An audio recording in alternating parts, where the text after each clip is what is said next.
mwamuna atu ndi ophweka. Tangomupangira ndi zinthu 11 izi. Munamvapo mawu aja amene amanena kuti mwamuna ndi mwana. Kodi inu mukuona ngati mwana wake amatanthauza chani?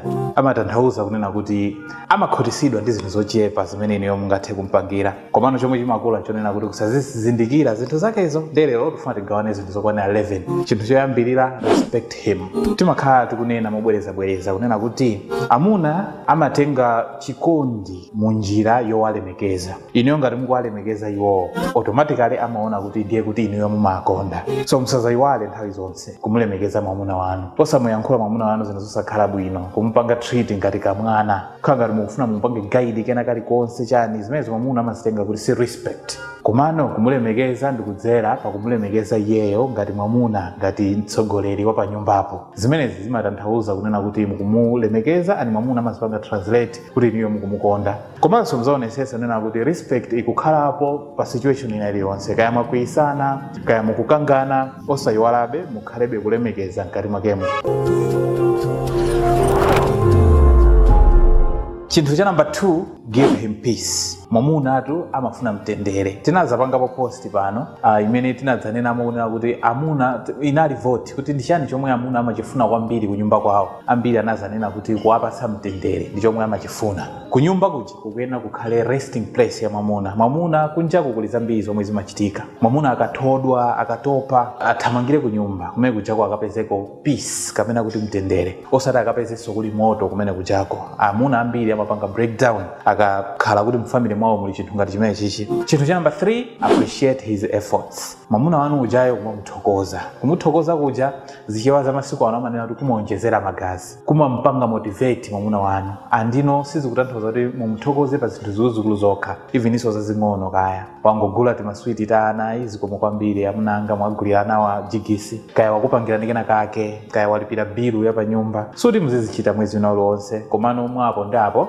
mwamuna zimamthandizira kumpanga motivate. So ma small appreciations awawa zimatanthauza kuti it's a very big motivation ya mwamuna. Amuna akukumana ndi zambiri kunjaku, anthu akugwira magobo kunjaku, akabwera kunyumba ndikumuthokoza ululu umene amakumana nawo kunjaku jasama upezanso. Chinthu cha number 4, feed him well. Amanena atu kuti mwamuna mpamimba makolo ajasana nane, izizi amazidziwa. Mwamuna atu amafunika kunjetsa bwino, just make sure kunena kuti iyeyo akhute. Sakutanthauza kuti mukangulire nkhuku imene ndalama sana pereke iyeyo, komano zimene wapereka iyeyo munkozereke na kache ndikumpatsa, kaya ndikachinangwa, kaya ndikachiyani ting'ono timene mwamuna amatiyamika kwambiri. Amanena kuti a well-fed man is a happy man. Mwamuna odyesera bwino nthawi zonse amakhala wansangala komanso wachimwemwe. Support his dreams. Ngati mkazi udindo waukulu kwambiri ndikumpanga support mwamuna, kumulimbikitsa, kukhala a biggest fan wa iyeyo. Osati kumakhala fan wa celebrities oti simukuwadziwa, komano mwamuna wanu mamungomunyoza, mamuderera. Takhala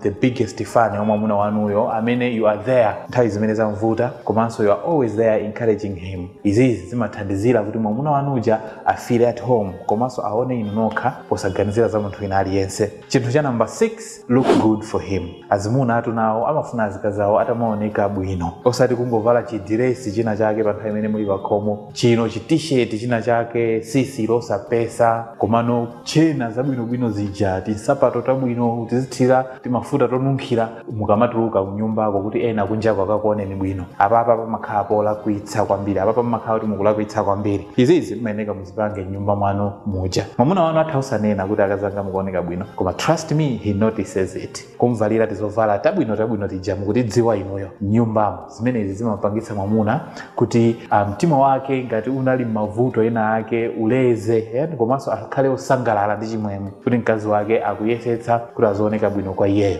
Chinthu cha number 7, be intimate and warm. Nkhani zakuchipinda zija zimafunika kumpatsa ndithu mwamuna. Mwamuna amafunika akhute zimene zijazo, kumpatsa mwakwanira. Andi tikamapanga nkhani zakuchipinda sikuti ndi zakuchipinda zokha zomwe muzidziwa inu, koma zimakupangira so surround kuyambira mukaganizidwe. Ngati pali mtendere wina akuganiza bwino, ifo zimene zijazo zimayambiranso mmene munthu akuganizira m'maganizo mwake. Komanso tizinthu ting'ono ititi kugonerana pa miyendo, kugwirana pa dzanja mukamayenda, kaya timahagi tija ndi tina tambiri. Zonsezi zimatanthauza intimacy. So zonse zonsezi zofunika kumpasa mwamuna uja mokwanira bwino ndithu. Chinthu cha number 8, trust him. Munkhulupirire mwamuna wanu. Amuna ngatiso zinthu sizimayendera ndi pamene mkazi wawo ku nyumbako samakhulupirira. Kutenga foni basi ayambe kuyang'ana contact by contact. Uyu ndi ndani, uyu ndi ndani. Zimaonetsa kuti simukumkhulupirira mwamuna wanu. Komano utakhala anthu oyambirira oonesa kumukhulupirira mwamuna wanu. Izizi zimathandizira iyeyo kuti abwezenso the same in return. Chinthu cha number 9, be his safe space. Inu ngati mkazi mukuyenera mukhale malo amene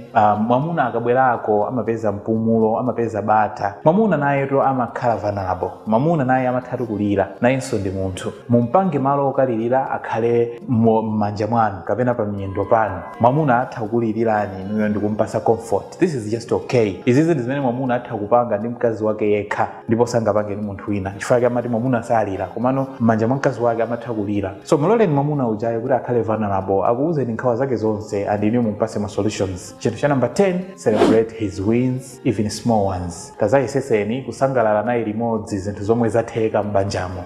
Ana akhonza bwino ku sukulu, tasangalala limodzi. Zinthu zina zake zaenda, chinthu china chake mwagula chimene makhala mukuchilota pa nthawi yayitali, tazasangalaleni limodzi. Or mwina wangokhonza chitseko kaya wapanga fix babu.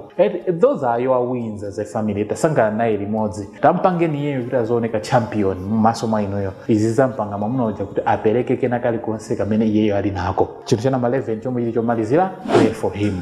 Tampempherereni mwamuna wanuyo. Palibe chinthu chomwenso chimamusangalatsa kwambiri mwamuna akadziwa kuti mkazi wake amampempherera. Mukampangira zinthu 11 izizi mwamuna wanu, muzamuona kuti mwamuna ndi munthu ndithu ophweka, sali ovuta ngati mmene inu mumamuonera. Nthawi zina zimangochitika izimene zifuna kuti pali zinthu zina zake zimene mukuzisemphanisa. If you find this video helpful, please like it and share, and don't forget to follow our page for similar videos. Thank you very much for watching and see you in the next one.